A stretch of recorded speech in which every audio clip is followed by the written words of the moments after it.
Halo semua, selamat datang di Kata Infra episode 1. Jadi di video kali ini gue akan ngebahas soal cara membangun cloud storage alternatif seperti Google Drive untuk bisnis dan korporasi dengan menggunakan Synctink ya. Nah, aplikasi ini tuh sebenarnya cocok banget buat kalian yang kerja di bidang IT, terus abis itu arsitektur, game studio, 3D modeling, video animasi, dan semacamnya lah ya. Yang file-filenya tuh kayak banyak dan besar gitu. Nah, tetapi masih menggunakan cloud storage seperti Google Drive, OneDrive, dan semacamnya. Yang terbatas banget kuota download dan uploadnya.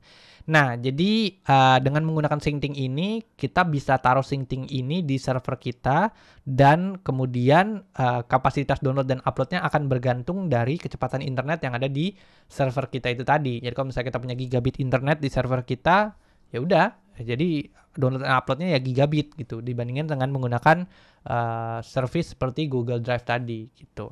Oke, so jadi langsung aja. Pertama adalah perkenalan dulu. Nama gue adalah Agung Sundoro. Gue adalah seorang programmer, tech savvy, dan content creator. Nah, di situ ada website gue juga di agung2001.github.io. Nah, di dalamnya ada sosial media gue juga. Jadi mungkin kalau misalnya kita mau diskusi atau segala macam bisa ngobrol-ngobrol lewat sosial media aja ya, atau chatting-chatting lah di situ gitu.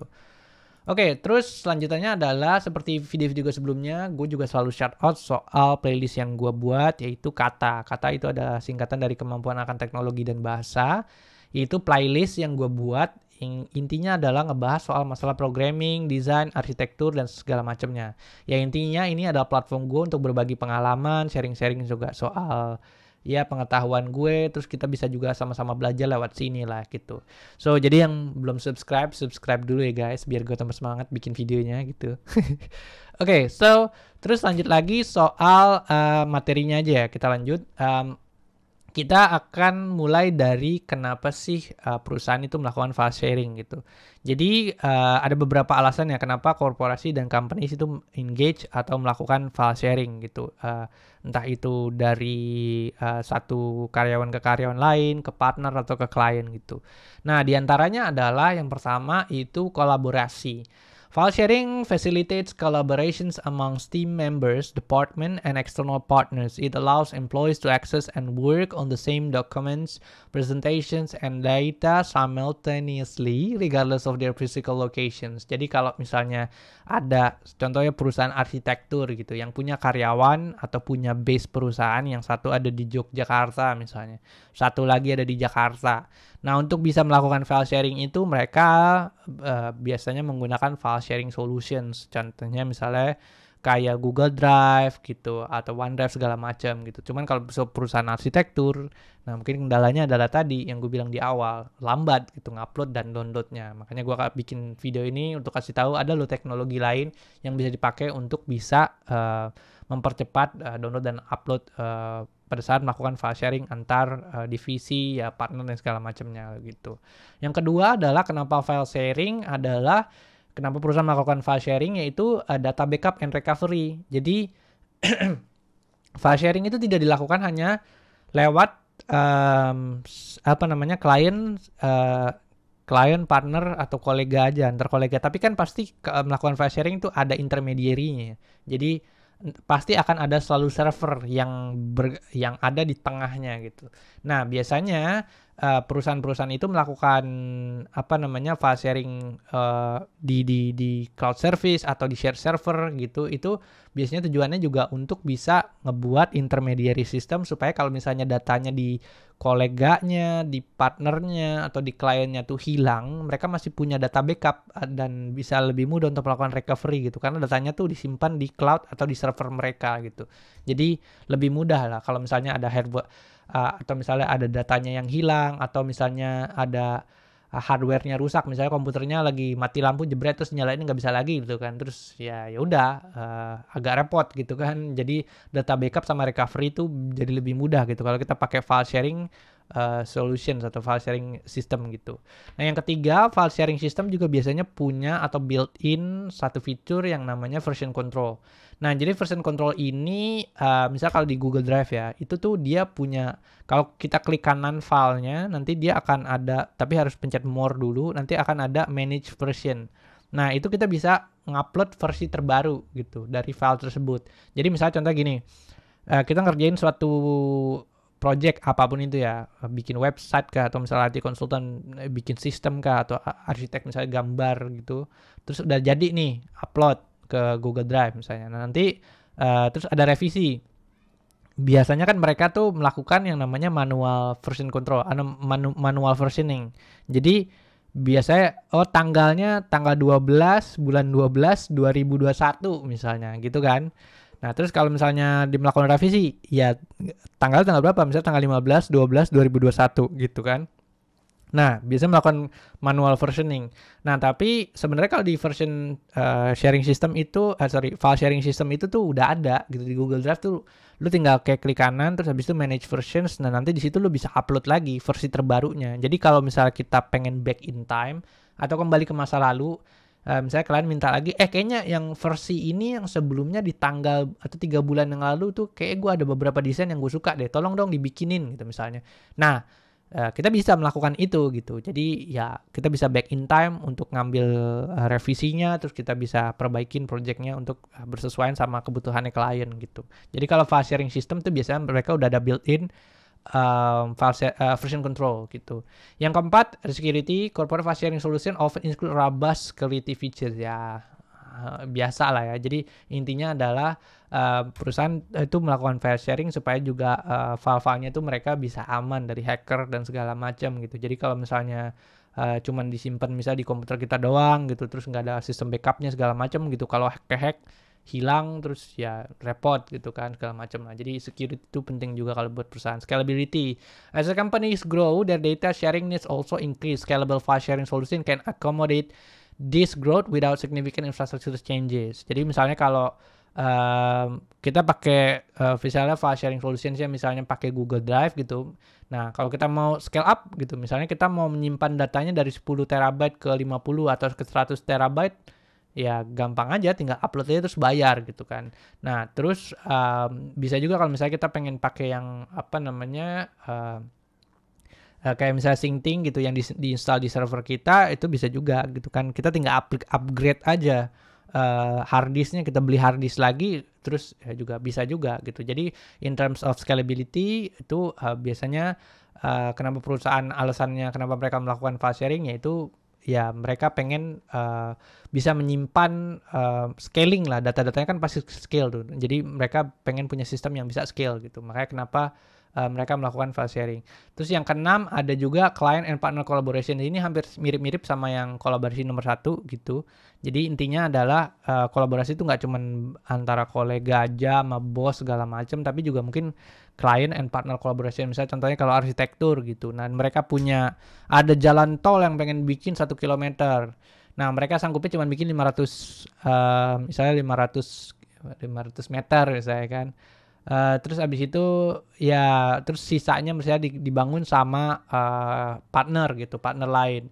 Nah itu kayak harus kolaborasi satu sama lain tuh harus punya sistem yang bagus gitu untuk melakukan file sharing gitu. Jadi jangan sampai kayak cuman kayak apa namanya masih menggunakan yang kayak metode-metode zaman dulu gitu. Jadi filenya ditaruh di dalam hard disk terus di-share gitu ya. Itu udah jadul banget gitu.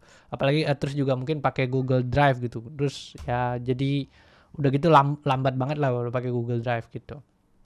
Oke, so tadi juga ada beberapa udah gue mentions juga dari file sharing juga. Kenapa si perusahaan melakukan file sharing? Terus solutionsnya, typical solutionsnya adalah dengan menggunakan cloud storage seperti Google Drive, Dropbox, terus ya macam-macam OneDrive segala macam lah. Nah, beberapa kekurangan dari cloud storage itu tadi yang gue udah mention juga gitu. Upload sama download time-nya tuh lambat banget. Ini di sini ya kita bisa lihat ini hasil analisa dari salah satu website. Nah itu Google Drive itu kalau misalnya kita mau mendownload file 5 GB itu butuh waktu 7 menit gitu. Ini juga sama gitu. Kalau uploadnya itu sekitar 7 menit. Ini berapa kecil banget? 35 85 ya. Nah jadi cukup lama gitu. Sedangkan kalau kita punya server atau self-hosted solution ya, yang kita punya server yang dengan kecepatan internet tuh gigabit gitu. Ya udah, jadi kita transfer filenya gigabit gitu. Jadi lebih kenceng lah dibandingin sama pakai cloud storage yang pakai Google Drive gitu. Karena downloadnya, uploadnya tuh lama banget. Dan ini per region ya. Kalau ini kayaknya 7 menit tuh di Amerika gitu. Kalau misalnya di Indonesia ya udah gitu. Biasanya tuh kayak cuman kilobyte gitu. Mungkin 1 mega aja kayaknya nggak nyampe gitu. Upload dan download speednya gitu. Karena mungkin servernya tuh ada di Singapura, jadi loncatnya tuh jauh gitu ya. Jadi agak lambat lah gitu. Nah di luar dari itu juga, nah ini ya, gue udah bikin penjelasannya. Self-hosted file sharing solutions offer great control, security, and privacy. Users retain ownership of their data, eliminate reliance on third-party cloud providers, and ensure compliance with data regulations. Self-hosting allows for tailored configuration and eliminates recurring cloud storage fees, making it cost-effective for business. Ujung-ujungnya dalam suatu perusahaan adalah bagaimana caranya kita bisa membuat suatu sistem yang efisien dan juga murah lah. Ya tidak mahal gitu ya kan, efektif dan efisien. Nah dengan menggunakan self-hosted solution tadi, kalau kita punya server yang misalnya gigabit internet gitu, ya udah utilize aja gitu pakai server tersebut gitu, karena akan jadi lebih murah gitu. Karena kalau pakai cloud storage misalnya Google Drive, kita juga nggak cuman kita akan bayarnya tuh mahal gitu, karena kita akan kena yang namanya recurring cloud storage fees, yaitu misalnya kita simpan 50 tera gitu, ya udah jadi dihitungnya sama Google Drive tuh 50 tera dihitung per bulan. Nah lu bayar deh tiap bulan gitu. Sedangkan kalau kita taruh di server kita, ya udah kan kita paling bayarnya bill internet doang sama bayar listrik gitu kan buat nyalain server tersebut gitu kan. Jadi bisa lebih cost efektif lah buat bisnis gitu. Nah terus juga lebih kenceng lagi kalau misalnya kita punya gigabit internet misalnya untuk server kita, ya udah lebih kenceng gitu. Jadi itulah perbedaan antara cloud storage sama self-hosted solutions ya. Nah, untuk itu ada juga sebenarnya self-hosted solutions untuk file sharing itu sebenarnya modelnya ada macam-macam ya. Cuman di video kali ini gue akan ambil yang paling populer, yaitu si Syncting gitu. Nah, jadi kita mulai ya langsung. Jadi apa itu sebenarnya Syncting? Syncting itu adalah Syncting is an open source decentralized file synchronization tool that allows user to sync files and folder across multiple devices and platforms securely. Ya, itu ya buzzwordnya. Jadi Syncting ini kalau kita analogikan sederhananya kayak yaudah mirip banget Google Drive yang kita install di komputer kita gitu. Jadi kita setup sekali, terus kita ya udah nanti kita tuh tinggal kalau mau sharing file gitu sama kolega kita atau klien atau partner, jadi tinggal masukin file tersebut ke dalam folder yang udah kita folder yang dimasukin ke dalam Syncting gitu. Kayak Google Drive lah, ada folder Google Drive kan biasa gitu. Nanti kita masukin ke situ. Nanti dia akan otomatis nge-synchronize datanya itu ke server, dari server nanti lempar lagi ke klien atau koleganya kita gitu. Jadi bisa filenya tuh bisa tersebar lah sama yang lain, bisa share. Kita bisa punya satu file yang diakses sama banyak orang gitu. Nah mungkin ini gue lewat aja ya. Terus beberapa fitur yang paling utama dari Syncting yaitu ya decentralized. Jadi karena ini Syncting itu punya there's no central server and all connected device communicate directly with each other, enhancing privacy and security gitu. Jadi sebenarnya bisa Syncting tuh modelnya tuh peer to peer sebenarnya, tapi kalau menurut gua tetap harus kita punya server sendiri gitu untuk nyimpen data yang data-data yang penting gitu, atau kita harus punya central server. Karena kalau misalnya kita simpennya tuh di ya peer to peer doang antara sama kolega, sebenarnya bisa juga gitu ada caranya untuk bisa lakukan peer to peer secara langsung gitu. Cuman takutnya gitu kalau misalnya kita melakukan itu terus datanya ada yang hilang gitu, terus kita nggak punya backup segala macam. Jadi ya meskipun decentralized, kita menurut gue sih tetap harus punya central server untuk menyimpan datanya gitu. Key feature-nya yang pertama adalah decentralized, yang kedua adalah secure, ya pasti ya kan, ini kan buzzword-nya dia, secure, aman gitu kan. Nah terus habis itu yang ketiga cross platform. Jadi Syncting ini tuh ada versinya macam-macam gitu, ada yang versi Windows, macOS, Linux, Android dan macam-macam lah. Lu bisa download and then install di komputer lu gitu.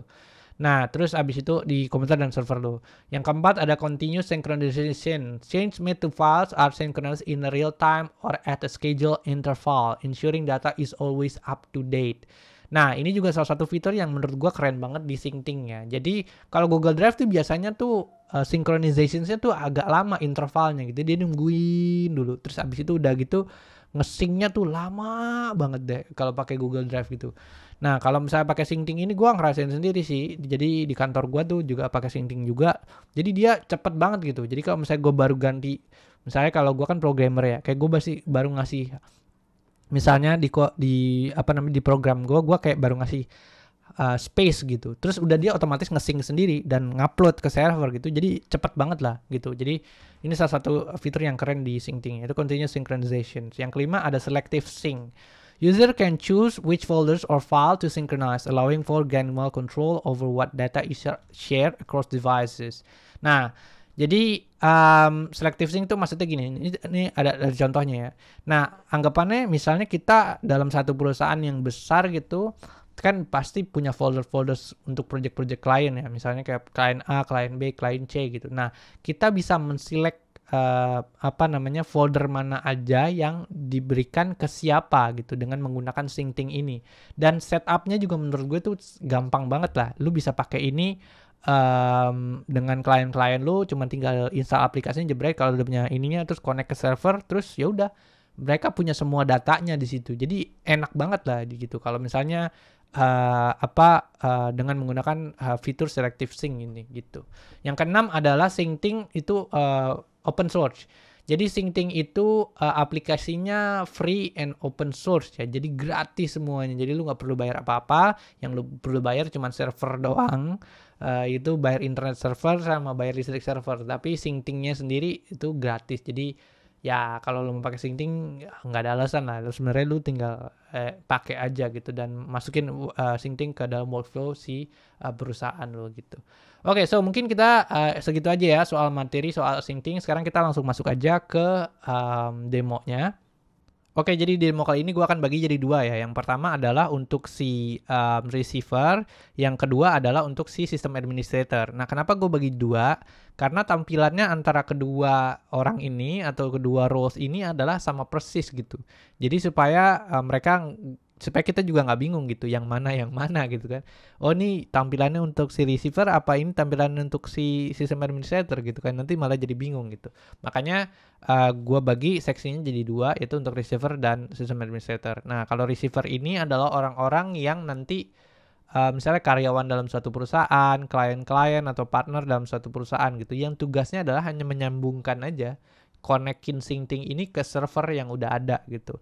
Nah, nanti dari situ mereka nanti tinggal bisa berkolaborasi lewat folder-folder yang udah dikasihin sama sistem administrator gitu. Jadi misalnya mau ngupload file-file gambarnya mereka, atau misalnya kalau di sistem arsitektur misalnya desain rumahnya, atau ya catatan-catatan PowerPoint, presentasi, dokumen segala macam di shared folder yang udah dikasih, yang udah disetting di Syncting atau komputernya mereka gitu. Nah, kalau yang si sectionsnya si sistem administrator, nanti dia akan lebih berfokus ke masalah teknikal, gimana cara instalasinya, setupnya, terus ya fitur-fitur di Syncting tuh ada apa aja kayak gitu, lebih dalam di situ lah ya.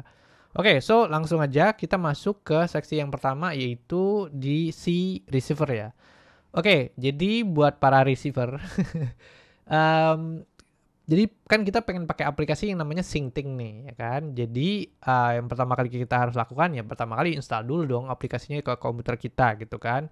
Nah, caranya adalah kita bisa masuk ke URL syncting.net, terus abis itu pencet klik menu download, terus nanti di sini ada banyak sini, bisa tinggal download gitu. Nah, cuman mungkin catatannya untuk para receiver ya. Untuk aplikasi atau operating system yang pakai Windows dan Mac OS, tolong jangan download yang di bagian bawah ini. Kenapa? Karena nanti kalau misalnya download yang di bagian bawah ini, itu nanti bermasalah gitu. Jadi maksudnya bermasalah tuh kayak gimana gini.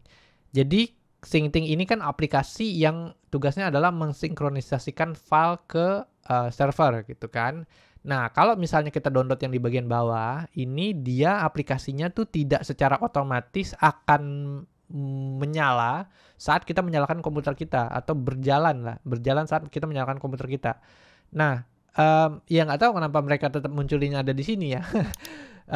Tapi menurut gua harusnya mereka ganti gitu, yang di sini-sini jadi otomatis bisa berjalan juga saat kita nyalain komputer gitu. Cuman yang nggak tahu deh, itu tim syncing-nya kan. Makanya kalau aplikasi disarankan untuk menginstal aplikasi kalau misalnya platformnya Windows dan macOS tuh yang di bagian atas di sini gitu kan.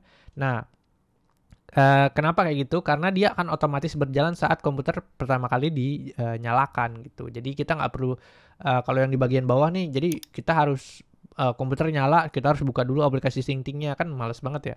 Kalau pakai yang ini yang di atas, dia kan udah otomatis jalan lah gitu.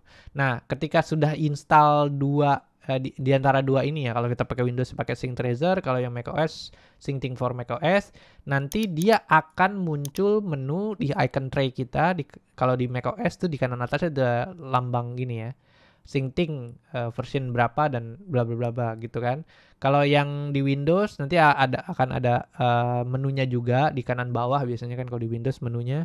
Nah, itu ada Syncing gitu. Nah, kalau udah muncul ikonnya, kalau untuk yang Windows dan macOS, berarti instalasinya ya udah selesai gitu, udah nggak ada masalah, sudah aman lah gitu ya. Nah, terus itu proses yang pertama yang perlu dilakukan sama receiver ya, itu mendownload dan menginstal aplikasi Syncing ini gitu. Nah, kemudian yang proses kedua adalah yaitu melakukan setup Syncing ini supaya bisa terkoneksi dengan server gitu, servernya perusahaan gitu. Oke. Nah, jadi kita bisa mengakses aplikasi Syncing ini dengan cara kita membuka browser kita, terserah apapun itu, Firefox, Chrome, Safari, terserah lah, bodo amat gitu kan. Jadi kita bisa mengaksesnya melalui browser, terus ya kita masuk ke URL localhost /8384. Nah, ini adalah port yang defaultnya ya. Jadi defaultnya adalah port 8384 gitu. Nah, jadi tinggal pencet enter, terus habis itu ya udah nanti akan muncul tampilan Syncing gitu. Nah, cuman di video ini gue bikin karena gue udah di komputer gue tuh udah ada Syncing-nya terinstall, jadi gue bikin instalasi Syncing baru ya yang ada di port 9000. Oke, di sini ya. Nah, ini kurang lebih tampilannya sama kok di sini kayak gini. Jadi kalau kita buka port localhost 384, jadi nanti tampilannya bentuknya akan seperti ini gitu. Nah, ya, jadi tapi anggap aja lah ini adalah localhost 8384 ya, karena yang sebelumnya gue udah install. Jadi gue bikin lagi di port 9000 gitu. Oke.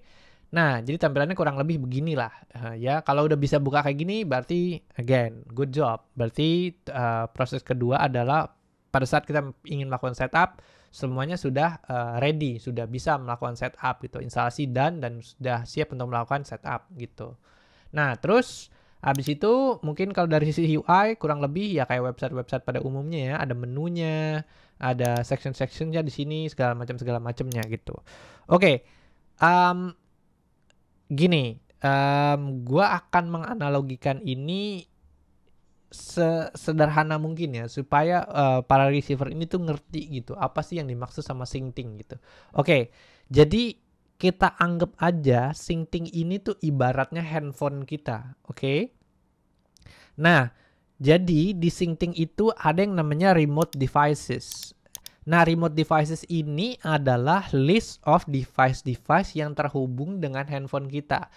Contoh paling sederhananya kalau kita menganalogikan handphone, yaitu adalah kalau kita connect tuh ke suatu device yang kayak Bluetooth deh gitu kan. Kita connect nih handphone kita ke Bluetooth device kayak speaker Bluetooth, headphone Bluetooth gitu kan, atau kirim file ke teman kita nanti kan, atau ke mobil atau ke motor gitu yang ada Bluetooth-nya. Nah, itu kan biasanya ada device-nya, list-nya kan, ada oh nih yang ini nih udah pernah nyambung segala macam. Nah, ini sama gitu. Kalau di Syncing sama persis kayak gitu. Nah, cuman dia bentuknya adalah tulisannya remote devices gitu. Ala-ala aja, sebenarnya sama aja, device aja gitu kan. Jadi list-nya nanti akan muncul di sebelah sini. Oke. Nah, terus kemudian di bagian sini juga ada yang namanya folders. Folders ini adalah cara menganalogikan sederhananya adalah ini sama persis kayak shared album di handphone kita kan ada galerinya tuh, ada share album gitu kan. Share album tuh dimana kita bisa kayak nge-share album tersebut ke misalnya ke teman-teman kita. Jadi kan kadang-kadang kita suka minta bagi foto dong, bagi foto habis jalan-jalan kemana gitu kan. Nah terus kita ngupload foto ke share album tersebut, terus setiap orang punya foto tersebut gitu. Paham ya? Jadi folders ini adalah share folder atau share album yang ada di Syncting gitu. Jadi kalau misalnya kita sudah men-setup shared folder, nanti apapun file yang akan kita masukkan ke dalam shared folder tersebut, contohnya misalnya kayak presentasi, dokumen, catatan, gambar, atau video, terserah lah ya.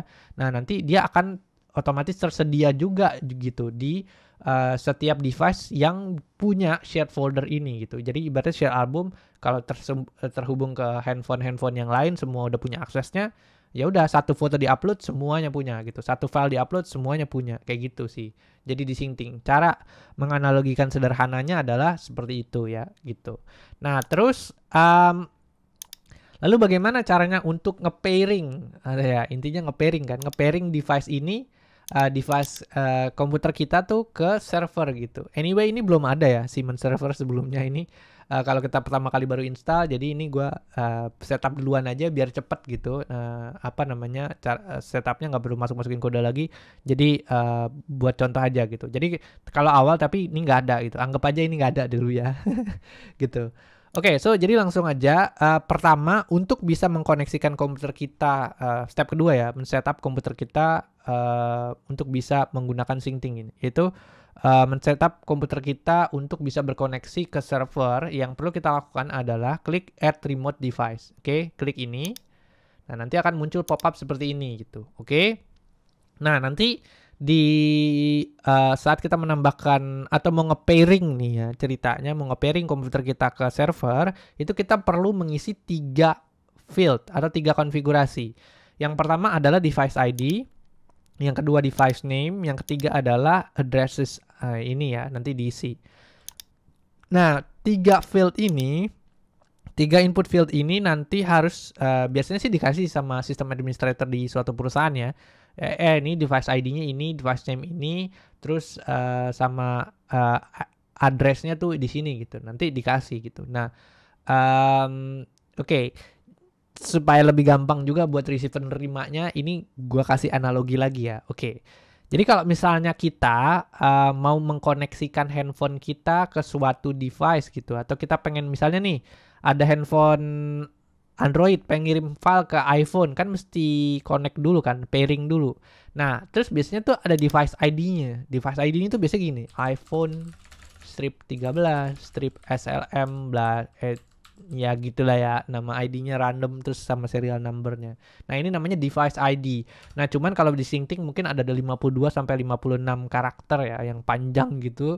Nah, itu nanti tinggal minta aja sama sistem administratornya gitu. Jadi ya udah nanti dikasih, terus nanti kita tinggal copy paste terus masukin ke sini gitu. Terus device name ini sebenarnya terserah sih kita mau kasih nama apa. Ini kan ibaratnya kayak di handphone kita ya, misalnya iPhone ini kan tadi namanya iPhone 13 bla bla bla bla bla gitu kan. Terus kita mau kasih nama misalnya handphone Udin misalnya, karena itu terserah lah namanya apaan gitu, bebas sebenarnya. Cuman biasanya ini juga dikasih sama si sistem administrator. Fungsinya apa?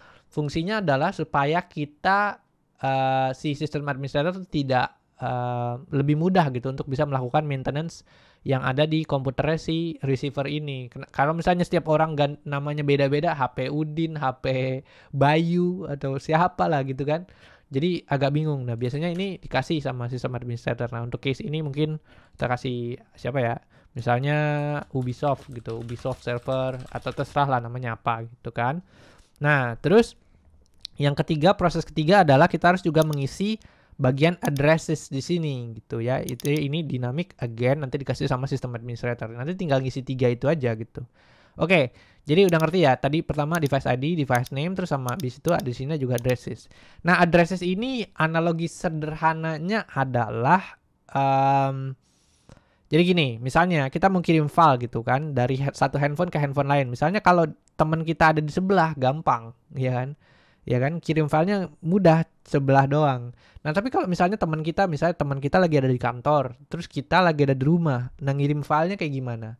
Nah kalau misalnya kita set di sini tulisannya hanya dinamik doang, nah nanti analoginya tuh gini.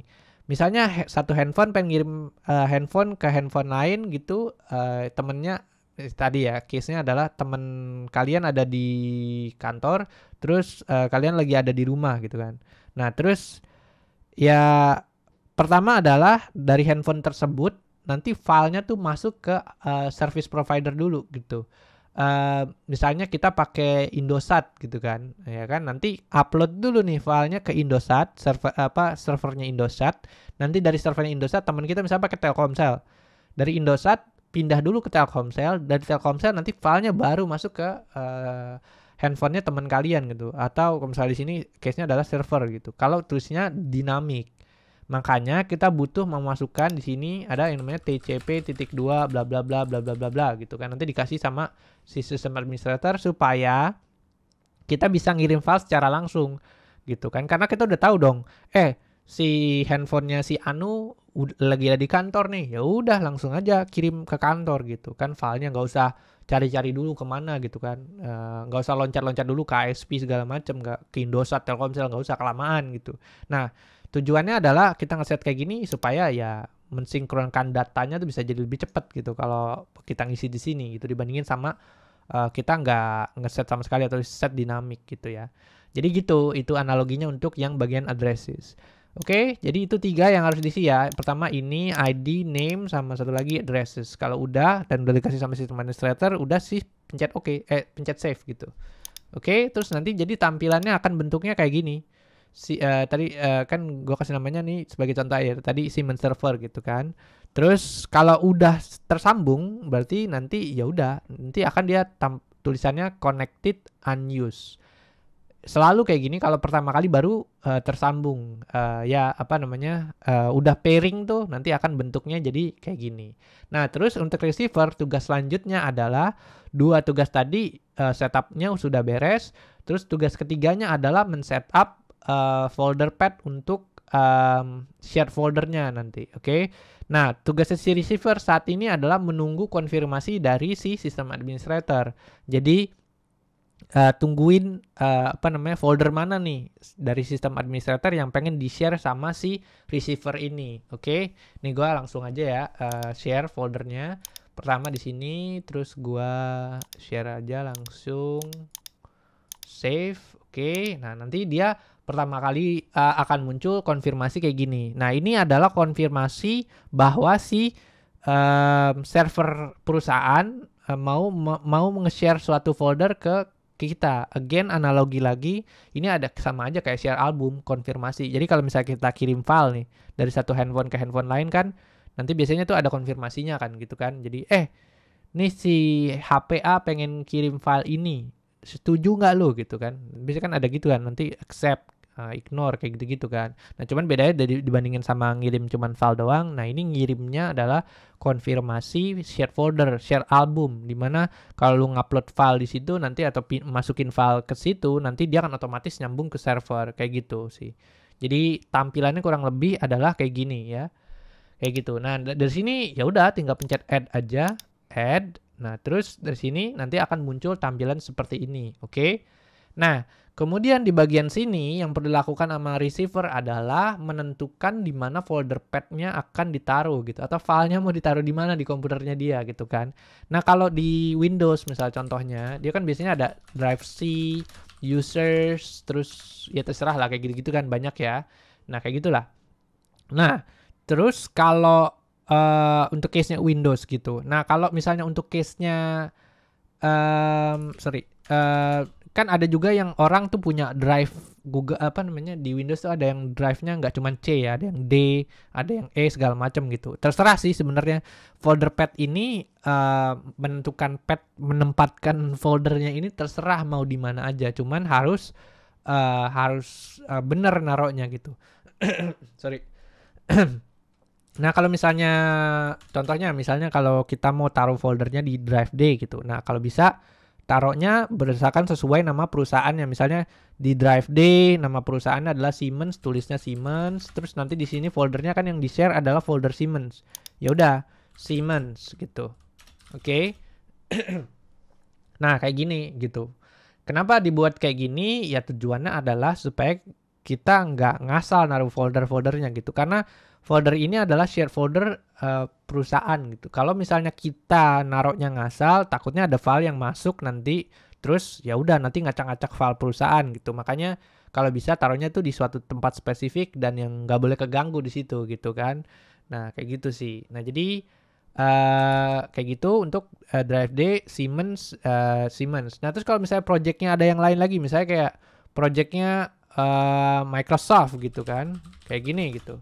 Ya di share foldernya di sini folder Microsoft bisa juga gitu, tinggal diganti aja di sini nanti jadi foldernya Microsoft. Tapi tempatnya tuh folder pathnya tuh sama, yaitu di drive D Siemens Microsoft kayak gitu sih. Ini untuk yang case Windows. Kalau Linux ya beda lagi, macOS ya beda lagi gitu. Nah, karena ini gue installnya di macOS dan juga di dalam Docker ya, nggak perlu tahu kalau receiver lah. Jadi pathnya agak aneh. Jadi gue ngisinya gini. Bentar, gue isi dulu di sini. Jadi pathnya memang agak aneh bentuknya kayak gini. Jadi ya udah ya, biarkan saja memang bentuknya kayak gini gitu. Oke. Jadi tinggal kalau sudah selesai semua kayak begini, nanti tinggal di save gitu. Thread. Nah, nanti kalau sudah di save, klik tombol save ya. Nanti dia akan muncul tampilan itu bentuknya kayak gini. Kalau tulisannya sudah up to date, berarti again proses ketiga untuk melakukan setup share folder sudah selesai juga untuk receiver. Jadi semuanya sudah selesai prosesnya sama receiver. Nah, sekarang si receiver bisa melakukan yang namanya kolaborasi di folder tersebut. Oke. Contohnya adalah seperti ini ya. Misalnya, jadi misalnya, nah kan tadi kita ngesetnya tuh di sini nih, folder Siemens ya di sini. Sebentar, ini bikin lagi dulu. Nah, misalnya kita ngeset di folder Siemens ini. Nah, terus kita mau misalnya kita tambahkan file baru gitu, atau kita buat folder baru di sini di Siemens. Nama foldernya misalnya project gitu kan, projects gitu. Nah, nanti ini folder ini kalau kita sudah men-setup seperti ini ya, Siemens semua udah beres bla bla bla bla, up to date juga, sini semua sudah up to date. Nah, nanti folder ini akan otomatis di-upload sendiri atau nge-sync sendiri gitu ke server gitu, ke server perusahaan gitu. Jadi enak nih. Jadi kalau misalnya ada dokumen atau presentasi gitu kan, ya udah kita kerjain presentasinya, selesai masukin ke folder ini, ke folder yang kita tadi setup, terus nanti dia akan otomatis ngupload sendiri ke server perusahaan. Jadi kalau misalnya komputer kita rusak pun atau segala macam, jadi perusahaan punya data kita gitu, nggak ribet gitu kan, ini datanya hilang gimana, gitu-gitu kan aneh ya gitu. Terus juga kita bisa kolaborasi. Ini bisa juga melakukan kolaborasi secara real time ya. Misalnya ada dokumen yang inian gitu, dikerjakan sama si A barengan bukanya gitu. Nah, bisa dikerjakan secara real time. Nah, si Syncting ini dia akan secara otomatis membuat versioning sendiri. Oh, konflik nih kayak begini-begini kalau si orang tersebut ngebuka file secara berbarengan gitu. Jadi ya bisa, itu bisa dilakukan gitu kalau misalnya menggunakan Syncting ini. Kalau pakai Google Drive, kita kelemahannya juga misalnya kita nge-share folder nih sama si ada satu folder yang di-share di Google Drive untuk satu perusahaan. Terus ada orang yang buka file yang sama.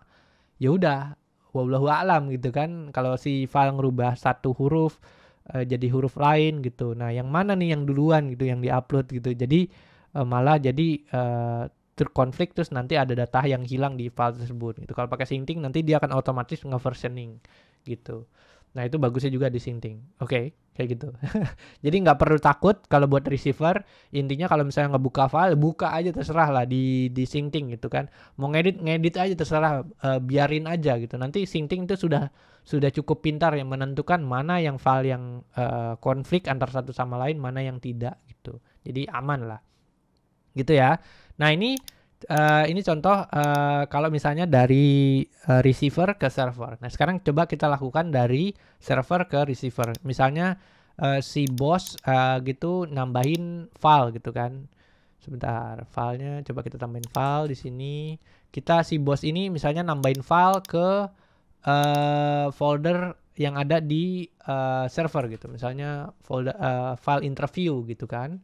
Nah, nanti tunggu beberapa saat. Sini. Oke. Nah, ini dia. Nanti akan muncul nih folder filenya, file interviewnya gitu. Misalnya bos lagi ngerjain catatan-catatan soal interview segala macam. Nah, nanti dari server juga dia akan otomatis mensinkronisasi file tersebut ke komputernya kita gitu. Jadi lebih ya kita nggak perlu ngapa-ngapain sama kayak Google Drive gitu. Cuman ini kecepatan speednya tuh lebih kenceng dan lebih fiturnya lebih banyak lah. Jadi enak lah kalau pakai Syncting gitu. Gitu ya kurang lebih. Untuk receiver sih kayak gitu sih. Jadi cuman perlu melakukan 3 hal itu tadi. Itu download dan instalasi Synctingnya ya, itu yang pertama. Terus yang kedua adalah melakukan setup pairing remote device-nya ke server gitu. Nanti tinggal minta sama si siapa sistem administrator. Yang ketiga adalah yaitu tadi ngeset si bagaimana caranya folders ini nge-set share folder ini di lokal komputernya si receiver tadi gitu. Jadi folder-folder itu tadi nanti si receiver ini kemudian bisa berkolaborasi gitu di situ gitu. Mungkin kalau misalnya arsitek apalagi kan folder-foldernya tuh yang gede-gede gambarnya yang masif 40 GB, 50 GB bisa di-upload ke atau bisa dimasukkan ke folder tersebut gitu. Gitu ya. Jadi untuk receiver, nah kemudian kita langsung lanjut lagi ke sistem administrator gitu. Oke, jadi ini seksi untuk sistem administrator ya. Nah, kalau untuk sistem administrator kurang lebih tampilannya again sama juga. Jadi makanya kenapa gue bedain sectionsnya karena memang ini persis sama persis banget bentuknya satu sama lain. Jadi ya biar nggak bingung gue bagi dua gitu, receiver sendiri, sistem administrator sendiri gitu. Nah ini gue coba utilize yang udah ada aja ya. Jadi again kalau misalnya di kita setup Syncting pertama kali itu default portnya di 8384 untuk sistem administrator. Nah, coba ini gue setnya di 9000 karena supaya ya biar nggak bentrok aja gitu sama yang existing Syncting ada di komputer gue gitu. Jadi biar ininya nggak bentrok, jadi gue set di 9000. Cuman ya sebenarnya terserah lah kalau sistem administrator kan ngerti kan, jadi ya mau di set di port berapa aja terserah gitu, bebas-bebas aja gitu. Nah, oke, kita kalau untuk sistem administrator kita mulai dari cara untuk instalasi Syncting sendiri ya. Jadi di server tuh gimana sih cara instalasi? Nah, mungkin ya terserah sih ini di sini. Ada tata caranya untuk install di server. Kalau pakai Windows server ya udah tinggal download nih Windows terus diinstal. Kalau Linux ya udah Linux dan semacamnya terserah lah. Cuman kalau gua pribadi sih lebih seneng kalau misalnya menginstal apa-apa gitu, apalagi di server gitu. Nah itu gue bisa lebih seneng untuk membuat itu sebagai kontainer atau Docker gitu. Nah kalau misalnya kita buat sebagai Docker container, kita nggak perlu lagi pusing-pusing soal masalah bentrok atau konflik antara satu aplikasi dengan aplikasi lain. Apalagi kan kalau misalnya kita punya server terus kan aplikasinya banyak banget ya, nggak mungkin cuma satu gitu. Nah jadi kita bisa men-setup itu supaya nggak bentrok tuh biasanya gue bikin kontainer gitu, jadi lebih aman gitu. Jadi kalau mau ngupdate ya udah update aja gitu, lebih gampang juga gitu. Nggak perlu bare metal gitu kayak gitu-gitu sih. Cuman kan itu kan ya bebas-bebas aja, itu kan preferensi. Kalau gue ya lebih seneng ke pakai containerize gitu. Nah mungkin kalau di tutorial ini juga gue kasihnya yang tutorialnya yang containerize aja ya. Jadi yang pakai Docker. Jadi kalau untuk pakai Docker ini nanti kita bisa ngejalanin perintah ini untuk ngejalanin Docker ya. Ngejalanin Syncting di versi Dockernya. Ya tinggal running docker run -d untuk ngeset itu sebagai daemon. Portnya di 8384, ini default portnya. Kalau misalnya kita mau ganti kayak gua tuh di 9000, ya ini diganti aja 9000 gitu. P ini lagi port lagi, kita mau port lainnya 22000. Ini adalah port yang nanti akan tujuan adalah mengkoneksikan si syncing ini gitu. Jadi kan kalau administratifnya kita lewat 8384, tapi kalau syncing berhubungan sama syncing yang lain misalnya dari server ke receiver gitu. Nah, dia nanti akan melalui port 22.000. Again, terserah mau dikasih port berapa aja bebas gitu. Terus ada -v. Ini volume kalau di Docker container. Jadi untuk menentukan folder-folder mana aja yang kemudian mau di-mount dari komputer host gitu. Jadi misalnya folder-folder presentasi, folder-folder dokumen kah, folder-folder desain atau gambar, terserah lah. Nah, kayak gitulah ya. Terus namanya dash name syncting. Terus ini apa namanya nama aplikasinya ya, syncting gitu. Jadi ya udah tinggal jalanin ini. Again nanti ini gua akan taruh di deskripsi di video ya. Jadi nanti tinggal copy paste aja terus bisa jalan gitu. Nah, oh ya, sorry. Ini mungkin tadi di volumenya path-nya jangan salah ya. Ini kan gua kasih nama foldernya path. Cuman nanti diganti sendiri ya. Jadi misalnya path to folder, misalnya kalau di Linux tuh misalnya gini. Linux server ya, home misalnya home / namanya Ubuntu misalnya / apa Ubuntu / foldernya misalnya namanya gambar design gitu kan. Nah di sini juga sama gitu, nanti ini var syncting / design kayak gitu. Jadi diganti, jangan plug copy paste aja ya. Ininya diganti gitu, disesuaiin gitu. Oke. Jadi kayak gitu sih untuk cara instalasi syncting. Kalau udah dijalanin ya udah nanti jalan sendiri gitu. Kita bisa akses syncting itu dengan didampingi port yang tadi kita setup itu. Kalau misalnya ini contohnya kan di port 9000 kan. Tadi kan port default port di 8384 gitu. Ya udah, voila, selesai. Gitu. Nah, terus di luar dari ini juga, ini kan apa namanya, setelah ini sudah kita jalankan gitu. Tapi jangan lupa juga gitu. Kalau kita nge-setup ke server, kita kan memount port 22.000. Jangan lupa juga untuk membuat port tersebut tuh available bisa diakses dari luar, yaitu kita ngeset firewall untuk port tersebut. Yaitu perintahnya dengan menjalankan, kalau di Ubuntu ya, ini lagi nih, sorry. Entar dulu, susah nih. UFW allow 22.000 TCP/TCP gitu. Jadi untuk enable port yang ada di sini, port synctingnya untuk berkomunikasi satu sama lain supaya bisa diakses dari luar gitu. Jadi kalau misalnya kadang-kadang ada gitu juga kan yang setup di server terus tiba-tiba loh kok ini kak synctingnya nggak bisa nyambung gitu-gitu kan. Nah ternyata pas dicek lagi ternyata firewallnya untuk yang port yang berhubungan antara satu syncting dengan syncting yang lainnya nggak dibuka gitu ya, gimana. Tuh, jadi jangan lupa juga untuk menjalankan perintah ini ya kalau di Ubuntu server gitu.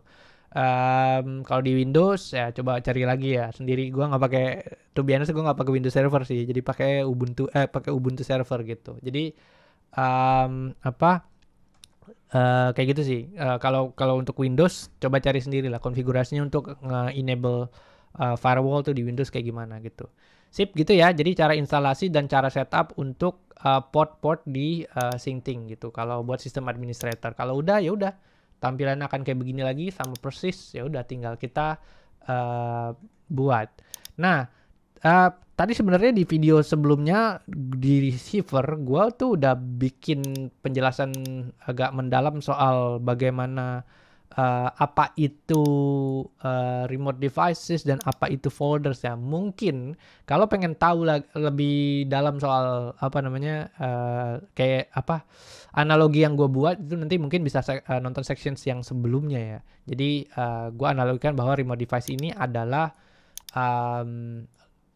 sama kayak handphone untuk pairing device apa aja. Itu intinya komputer-komputer apa aja yang kemudian terkonek sama server kita gitu. Nah, kalau misalnya yang di folders ini adalah shared folder yang kita share ke berbagai komputer-komputer yang ada di jaringan gitu. Atau misalnya karyawannya ada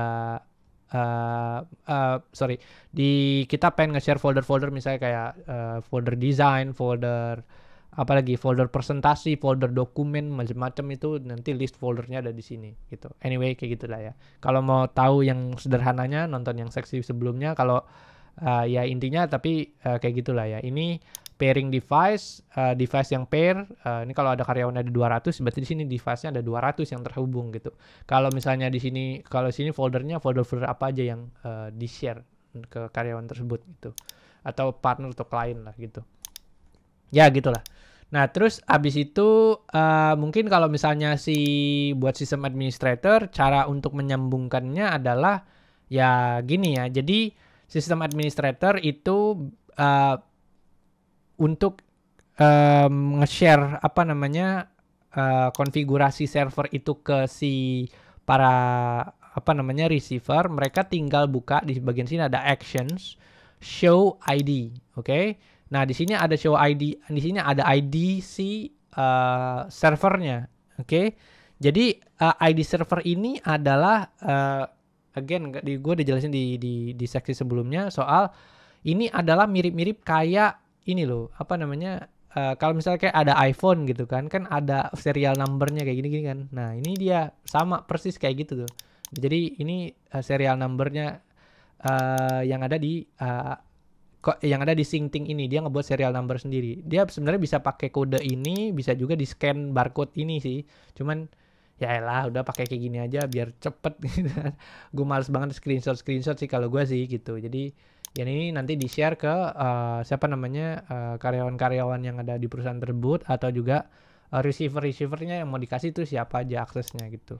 Oke, nanti actions show ID gitu. Nah, nanti terus kalau buat sistem administrator ya udah tinggal kasih nama aja. Ini kan ini gua kasih lihat konfigurasinya ya. Jadi add remote device. Nah, di sini kan ada device ID. Nanti lu tinggal bilang sama receiver, bilang aja kalau device ID yang perlu dimasukin adalah ini ya, yang tadi tuh dari show ID kan gitu. Nah nanti tinggal ini terus masukin ke sini device ID-nya tadi.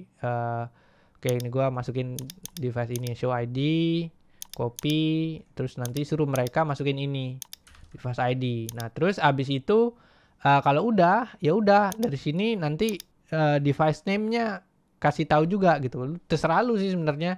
Lu mau kasih nama apa server lu gitu kan. Bebas-bebas aja sih kalau buat sistem administrator ya. Apa misalnya beer brand server gitu kan. Apa terserah lah kan namanya Nestle server gitu kan. Nestle server terserah namanya apaan aja gitu. Nanti kasih tahu juga receiver ini nama servernya tuh device name-nya ini gitu. Kasih nama servernya. Terus yang ketiga juga, nah ini mungkin buat sistem administrator ini ya apa namanya ini agak cukup kompleks ya. Jadi untuk bisa ngebuat atau membuat komputer kita tuh bisa jadi accessible ke publik itu kita sebenarnya harus langganan internet gitu. Jadi kalau misalnya kita punya server terus kita harus langganan internet yang agak cukup mahal gitu. Misalnya kalau dari Telkom Speedy itu ada yang namanya AstiNet gitu. Jadi bisnis internet yang spesifik untuk bisnis gitu. Nah, itu biasanya dipakai untuk perusahaan-perusahaan. Jadi kita dapat yang namanya IP public.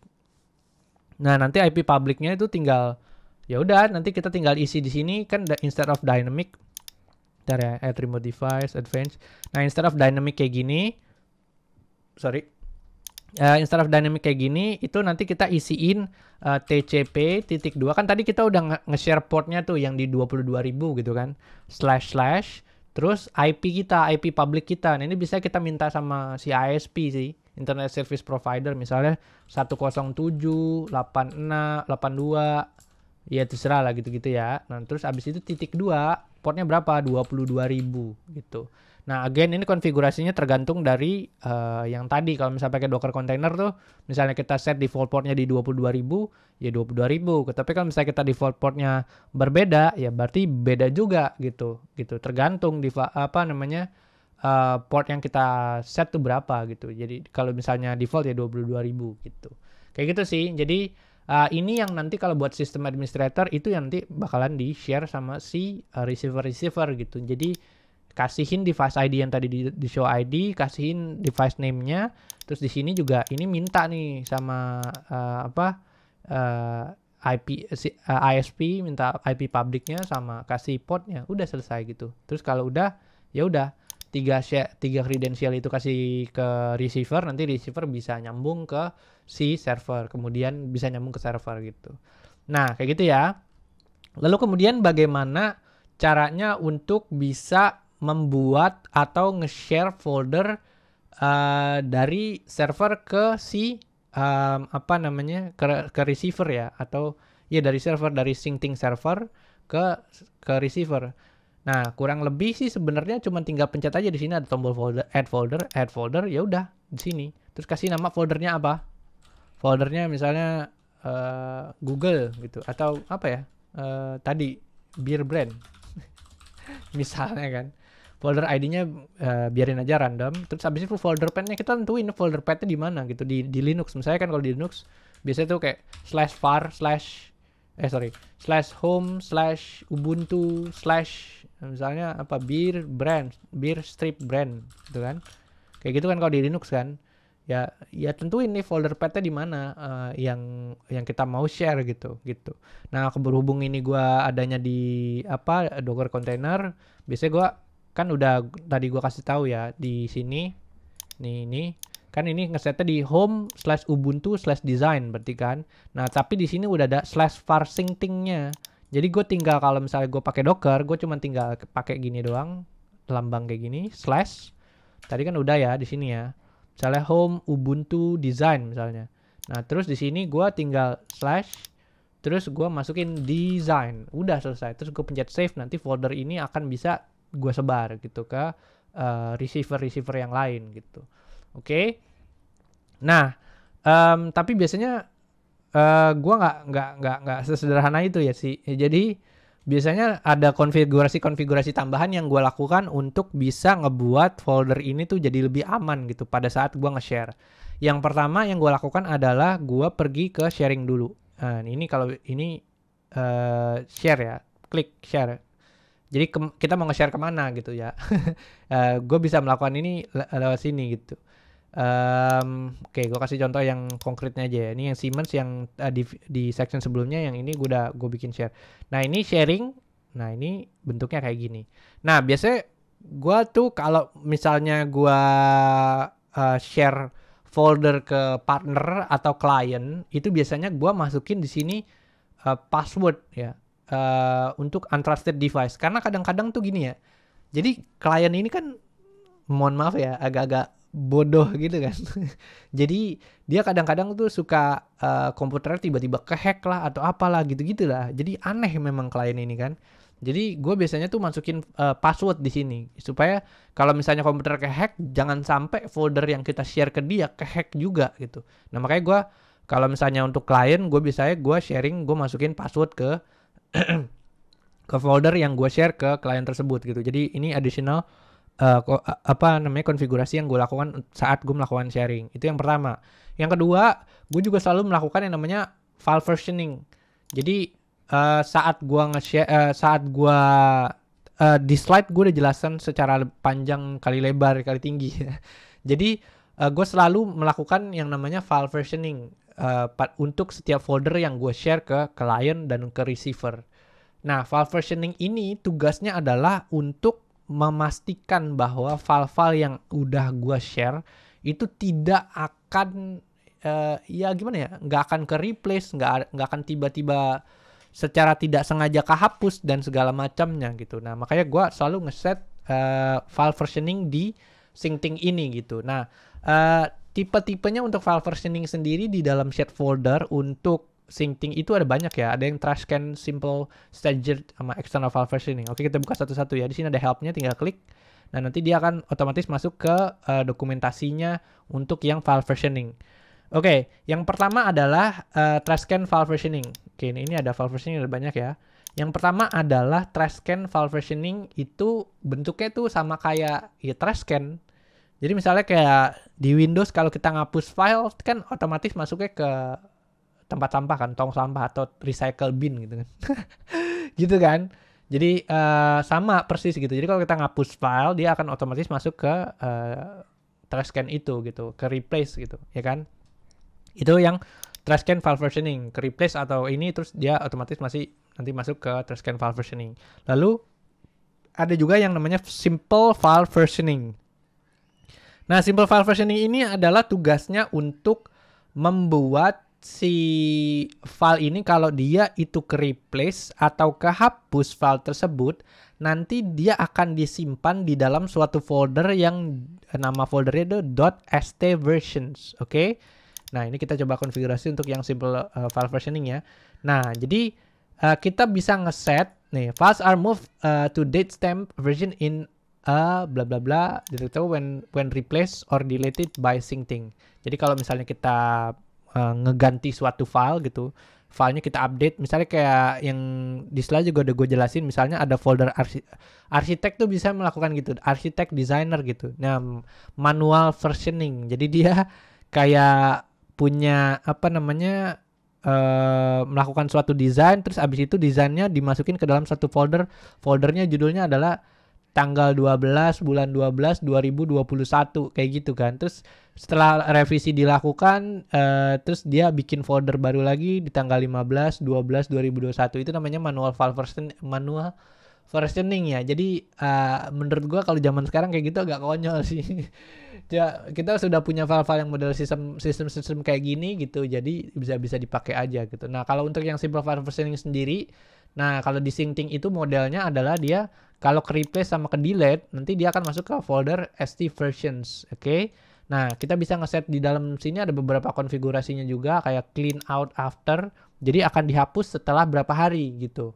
Kalau the number of days to keep file in trash can, 0 means forever gitu. Kalau misalnya kita 0 ya kita jangan pernah hapus file gitu. Nah, ini ada beberapa mungkin case-case di mana yang gue pakai juga sendiri. Misalnya case-case di mana apa folder-folder yang sangat penting banget gitu, yang nggak boleh datanya itu hilang loh di situ. Nah, ya udah biasanya gue set 0 terus ya udah gitu. Nah, terus di sini ada juga konfigurasi untuk keep versions. Jadi the number of old version to keep per file. Misalnya contohnya gini nih.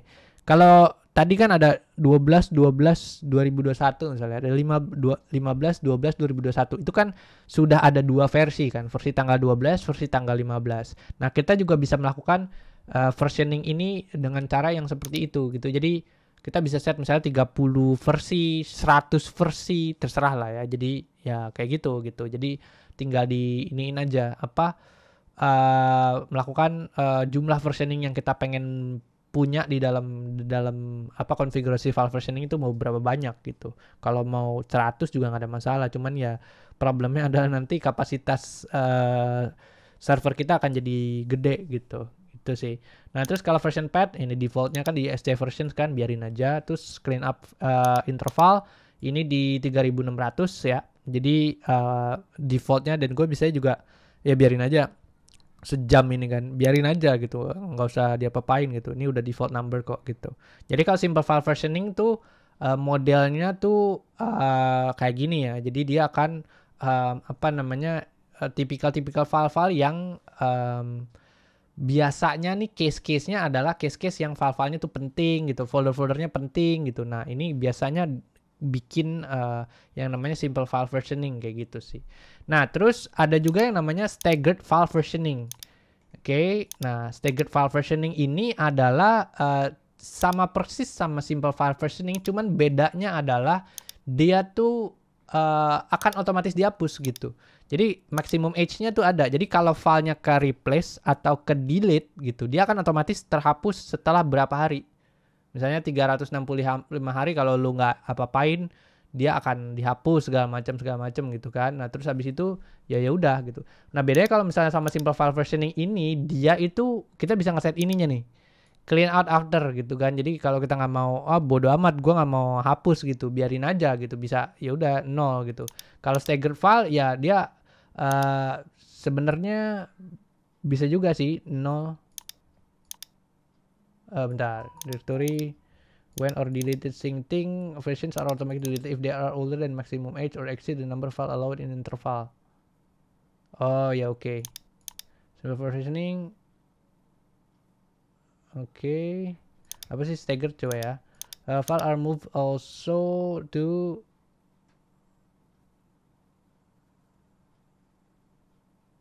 oh ya, oke. Oke. Nah, sorry. Jadi kayak misalnya kalau misalnya simple file versioning tuh dia kan ada versioningnya nih kan. Tapi yang dihapus itu adalah kalau misalnya filenya itu the number of the file in trash can. Jadi kalau misalnya dia udah ditaruh di trash can, nah terus abis itu berapa lama setelah itu dihapus gitu. Jadi itu simple file versioning. Kalau misalnya staggered file versioning ini, jadi jumlahnya kalau misalnya dia ada satu version tertentu, terus dia itu berapa lama nih, kalau misalnya dia sudah melewati waktu tertentu dia akan otomatis dihapus. Misal contoh gini, 12/12/2021 gitu kan. Nah terus ada 15/12/2021. Nah kalau misalnya di simple file versioning itu kan dia tadi 5 file version kayak gitu, dia masih mengikuti ini kan. Ini masih mengikuti jumlah versioning ya, misal 30 version. Ya udah dia nggak akan dihapus sampai 30 version. Nah, kalau misalnya si stagger file version ini dia akan otomatis dihapus kalau misalnya kita set 365 hari. Berarti kalau sudah misalnya 15/12/2022 kan sudah melewati 365 hari. Berarti dia akan dihapus. Kayak gitu kalau yang stagger file versioning. Nah, terus ada juga yang namanya external file versioning. Nah, kalau external file versioning ini setupnya agak ribet ya. Nah, gue jarang banget pakai kayak ginian ya, gue males gitu kan. Ya, kurang lebih kalau misalnya external file versioning, coba kita baca dulu itu get decisions what to do to an external command. Nah, ini. Jadi kalau misalnya external file versioning, mungkin kita punya sistem file versioning kita sendiri gitu. Sebenarnya ada banyak juga kan file versioning system di luar sana gitu yang sudah kita konfigurasi gitu. Nah, kita bisa juga sebenarnya pakai external file versioning untuk nge-redirect pekerjaan versioning tersebut ke file yang ada ke sistem yang existing system gitu dengan cara melakukan external file versioning. Makanya di sini konfigurasinya hanya comment aja. Comment apa? Misalnya dulu gue pernah ada ya, lupa namanya gitu. Misalnya dir apa gitu atau backup apa kayak gitu-gitu kan ada juga kan ya sistem yang manual file versioning gitu. Nah, cuman kalau gua sendiri di kantor gua itu gua biasanya pakai yang namanya simple file versioning. Oke, nggak staggered file versioning di sini.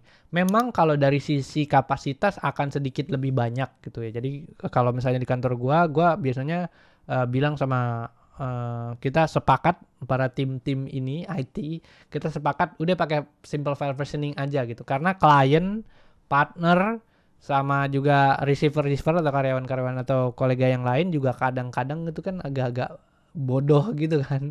Jadi dia tidak sengaja ngapus gitu kan, tidak sengaja ngerubah gitu. Tapi terus abis itu udah tidak sengaja ngapus dan tidak sengaja ngubah, terus dia lupa gitu, terus didiemin gitu dong. Ya gimana ya? Versinya tuh sudah berjalan sampai berapa ini. Kalau kita pakai staggered file version, misalnya contohnya gini ya. Ini misalnya kita set ke 90 hari gitu kan. Nah, biasanya tuh ya yang tadi gue bilang receiver sama itu tuh kadang-kadang gitu ya, ngerubah tapi tidak sadar dia ngerubah gitu. Kalau kita set 90 hari, kita nggak pernah ngeliatin filenya, tiba-tiba ya udah kalau pakai stager nanti dia akan otomatis dihapus gitu. Sedangkan kalau kita pakai simple file versioning, nah ini yang biasa gue pakai di kantor. Nah kita tuh bisa ngeset di clean out afternya tuh berapa. Nah kalau gue biasanya clean out after tuh di sini 90 hari gitu. Jadi 90 hari, terus juga keep versioningnya kalau gue di kantor juga kita nggak sampai ini ya 5 tuh menurut kita tuh terlalu kecil. Biasanya kita 10 gitu. Ada 10 file versioning yang kita simpen di di satu folder gitu. Tapi sebenarnya tergantung juga foldernya. Kalau misalnya foldernya presentasi segala macam kita simpen sampai 10. Kalau misalnya tidak sampai kalau foldernya gede-gede misalnya aset, desain atau segala macam gitu yang bergiga-giga, paling kita simpen cuman ya 3 lah.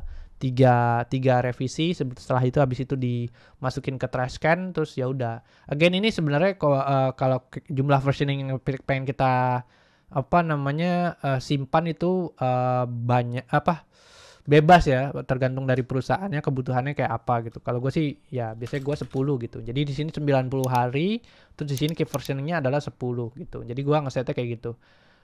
Terus setelah itu juga ada juga yang namanya konfigurasi tambahan yang gue buat, itu namanya ignored patterns. Oke. Tadi dulu ya, dari sini tadi kita udah setup dari generalnya udah, sharingnya udah. Oke, kalau ini untrusted device kalau misalnya partner terus file versionis juga udah. Nah, biasanya gua save di sini, save. Cerot, udah, ya udah. Nah, terus gua biasanya itu melakukan tadi kan ada yang namanya di sini ignore patterns ya. Nih, ignore patterns. Nah, cuman gua biasanya pertama kali syncing itu gua ngeset tuh di sini nih.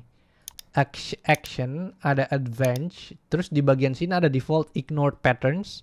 Nah, ini gua ngeset di sini yang gua masukin. Nah, salah satu yang paling sering terjadi adalah itu tuh kalau misalnya kita ngeset inian ya, itu ada di store. Bentar, gua bukain dulu. Oke, nah di sini tuh ada yang namanya di store. Nah, kayak gini nih. Ini adalah file yang biasanya otomatis tergenerate sama operating system gitu. Jadi ini kerjaannya Mac nih. Terus ada juga sih kalau misalnya di Windows kalau nggak salah apa gitu ya, .file gitu lah. Terus di Linux juga sama gitu. Dia akan mengenerate .file gitu. Tujuannya apa? Supaya bisa melakukan akses folder itu biasanya lebih cepat gitu. Cuman kan kebutuhannya adalah kalau di server kan kita pakai Linux gitu. Terus tiba-tiba ada klien yang pakai Mac terus DS store-nya tuh nyambung ke server kita gitu. Jadi gue tuh selalu ngeset ini dulu nih, default ignore patterns-nya tuh gue ganti jadi .dsstore gitu. Jadi terus kalau udah save, nah nanti dia kan otomatis buat ignore patterns-nya ini yang ada di semua folder tuh selalu mengignore yang tadi di store. Jadi kalau misalnya ada receiver yang pakai Mac gitu, nah di store-nya tuh nggak naik ke server gitu. Jadi biarin aja di komputer dia, nggak perlu, bodo amat, gua nggak peduli gitu kan. Kayak gitu sih. Ya kurang lebih sih gitu sih. Jadi paling kalau untuk masalah konfigurasi si syncing gitu. Sama paling yang terakhir banget nih ya kalau di server gitu kan, kalau gua udah nge-setup semuanya udah beres-beres, yang paling terakhir ya cuman ini aja GUI aja nih. Setting GUI. Nah, ini gue kasih username sama password. Cuman ini aja. Jadi biar juga ya lebih aman aja gitu kan. Jadi nggak semua orang bisa akses synctingnya gitu. Karena mungkin kalau bisa kita nge-share folder di syncting tuh syncting itu kan biasanya tuh kan file-file yang penting-penting kan kalau di suatu perusahaan kan. Nah, makanya gue biasanya nge-set authentication user sama password supaya nggak semua orang tuh bisa akses gitu. Kalau misalnya ada hacker masuk juga ya dia harus bobol dulu nih username sama passwordnya gitu. Jadi nggak sembarangan orang bisa masuk. Kalau nge-set username sama password ya udah tinggal masukin username-nya di sini, passwordnya apa, random gitu misalnya, terus udah save gitu. Udah, ya udah. Jadi deh syncingnya gitu. Jadi gitu ya. Mungkin kalau yang dari sisi sistem administrator cuma itu aja sih paling. Tadi gimana caranya untuk bisa melakukan remote device sama yang setup foldersnya tuh yang di bagian sini nih. Ini yang penting nih yang ini nih, file versioning sama ignore patterns tadi tuh yang di setup di sana. Supaya kita juga nge-share file ke receiver tuh tadi supaya nggak ada yang hilang file segala macam. Nanti kan pasti ujung-ujungnya yang disalahin tuh kan kita kan kalau orang-orang admin kan kalau misalnya ada file yang hilang gitu kan. Jadi biar filenya nggak hilang kita harus setup ini gitu, file versioning sama ignore pattern tadi gitu. Sip, gitu aja sih kurang lebih. Gue pakai syncting ini mungkin kalau di kantor gue mungkin udah hampir berapa ya? Udah hampir 2 tahun lebih lah ya kayaknya. Jadi kita pakai ini biasanya untuk ya tadi sih sebenarnya yang gue jelasin di mana presentasi gitu. Jadi kita pakai untuk dokumen, ngedit dokumen, terus abis itu kadang-kadang juga sebenarnya ngoding juga kalau program-program yang sederhana yang nggak perlu pakai file versioning gitu kan. Ya udah upload aja dah di syncting gitu kan. Terus juga catatan-catatan. Nah kan mungkin yang belum nonton ya di situ gua bikin di Cermat episode 1 soal Obsidian Note. Nah kalau di kantor gua tuh pakainya itu Obsidian Note gitu. Nah biasanya kita tuh pakai syncting ini untuk memanage atau mengedit-ngedit berkolaborasi di catatan-catatan tersebut gitu kan. Kalau perusahaanku kan catatannya banyak kan ya, ada catatan soal hiring lah, soal IT lah, development ya gitu deh, banyak kan. Jadi kita pakainya Syncting ini dan cepat banget lah dibandingin sama pakai Google Drive. Dulu kita pakai terus buset deh, gila, apa namanya, nge-sync-nya tuh lama banget. Satu file aja tuh ngedit spasi jebret nungguinnya tuh 15 menit, 20 menit gitu. Jadi kalau pakai Syncting ini bisa jadi kemudian bisa jadi lebih cepat gitu sih. Nah, terus juga ya mungkin kalau dari gue sendiri mungkin buat ya cara nge-setup Syncting ini tuh ya gampang-gampang susah sih buat si receiver ini, karena gue mesti kasih kayak tutorial bagaimana caranya ngasih apa namanya nge-setup Syncting ini di komputer-komputer mereka. Mungkin kedepannya bisa dibedain kan, gue ngebedain ya antara receiver sama si sistem administrator ya. Jadi mungkin kedepannya bisa dibedain nih si Syncting buat para developer Syncting ya. Bisa dibedain kalau receiver gitu, jadi bikin UI-nya tuh yang gampang banget gitu. Jadi tinggal klik beres gitu. Nah, kalau misalnya buat sistem administrator bikinnya yang kompleks segala macam. Jadi bisa lebih apa namanya? Bisa lebih bagus lah, apa namanya? Bisa lebih advance gitu. Kita ngedit-ngeditnya tuh juga lebih enak gitu. Nah, terus mungkin terakhir gue akan kasih ini ya. Jadi di bagian bawah di bagian Syncting ini ada footernya dan ada beberapa important link. Yang pertama documentation, kalau kita sebagai sistem administrator, nah kita pengen ngulik lebih dalam soal Syncting, nah di sini dokumentasinya sudah tertera dengan jelas ya. Semua fiturnya ada di sini, koneksi dengan LDAP, gue macam-macam deh pokoknya. Kalau lu mau baca di sini lebih dalam, terus abis itu protokol yang mereka pakai gitu. Jadi ya baca sendiri di sini ya. Jadi yang pertama adalah dokumentasi gitu, lengkap di sini. Terus yang kedua adalah support. Support ini bentuknya adalah forum, gue lupa nama forumnya apa ya. Dia jadi kalau misalnya kita ada problem dengan Syncting terus kita kayak gue bingung nih bagian sini soal Syncting segala macem. Nah, ya bisa apa namanya, kita bisa tanya di forum ini gitu. Gue lupa namanya, Discourse kalau nggak salah deh nama forumnya gitu kan. Nah, terus ya udah kita bisa nanya-nanya, bikin akun terus nanya di sini, ini kok Syncting gue begini ya, begini nih gitu. Kayak gitu. Bisa nanya di forum ini. Itu yang kedua. Lalu yang ketiga ada juga statistik. Nah, ini gue kadang-kadang suka seru juga ngeliatin statistik gitu. Jadi selama perkembangannya Syncting ini udah berkembang di banyak banget negara ya, dan juga mentransfer nih ada petabit of data yang ditransfer sama Syncting per hari, per day ya. Jadi dalam sehari itu mereka mentransfer data sekitar 69,28 petabit. Jadi ya kebayang kan seberapa besarnya data yang ditransfer sama Syncting. Jadi kalau lu pakai Syncting udah deh aman deh pokoknya deh, data lu bisa tersinkronisasi dengan cepat dan aman gitu. Nah, terus juga di sini juga gue kadang-kadang juga ngelihat juga nih usage metrics nih. Di sini kita bisa ngelihat juga nih Syncting tuh dipakai di daerah mana aja gitu, atau di transfer yang paling banyak tuh daerah mana nih. Di sini kita bisa lihat nih di Singapura sama Kuala Lumpur cukup banyak ya. Penggunaannya tuh besar banget nih. Kuala Lumpur juga. Gua pikir Singapura akan lebih besar dibandingin Kuala Lumpur. Ternyata lebih besar Kuala Lumpur ya untuk masalah transfer. Nah, dan ini lebih goblok lagi, gue juga baru sadar juga ternyata Jakarta malah lebih gede lagi dibandingin sama Singapura dan Kuala Lumpur gitu. Mungkin data transfer speednya di ini banyak juga ternyata di Jakarta ya yang pakai Syncting. Ternyata gue baru ngeh gitu kan pas ngeliat di sini gitu.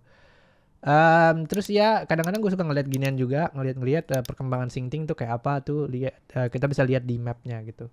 Terus scroll lagi ke bawah, terus segala macam gitu. Nah, bisa lihat juga statistik segala macam, ya bisa lihat di sini lah ya. Terus abis itu selain statistik juga ada changelog. Changelog ini kalau ada rilis gitu, rilis baru segala macam, kita bisa lihat di changelognya bug-bug yang dibenerin, enhancement yang dibuat, atau mungkin ada fitur-fitur tambahan yang lagi dikerjain yang udah rilis kayak gitu-gitu bisa dilihat di changelog sini. Lalu di sini juga ada bugs, juga mereka bisa lapor bugs di ternyata di open source ya, di GitHub issue ya. Kita bisa bikin issues kalau ada bug nih, kita tinggal bikin issue aja di sini terus ya udah laporin, terus nanti mungkin developernya ngebenerin gitu. Terus source code juga di sini ada di GitHub juga.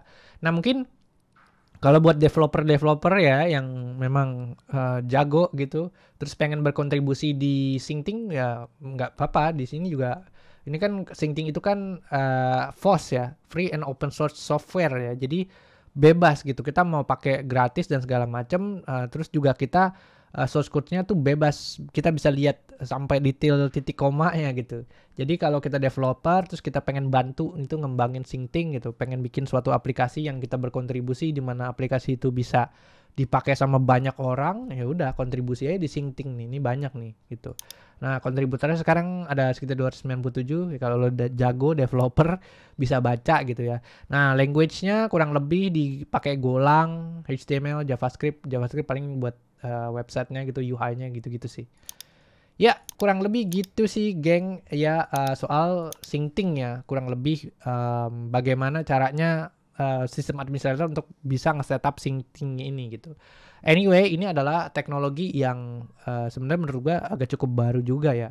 Dulu-dulu kita kadang-kadang kirim transfer file pakai FTP, SSH, atau juga mungkin transfer file pakai cloud storage segala macam. Terus juga sekarang udah ada model kayak gini, udah gitu gratis lagi. Jadi silahkan pakai lah ya. Terus juga mungkin setupnya juga fiturnya tuh kan banyak banget ya. Terus kalau ada yang gua kelewatan atau mungkin gua ada yang salah cara ngejelasinnya, ya kan kita sama-sama belajar ya di playlist kata ini. Jadi mungkin bisa komentar di bawah.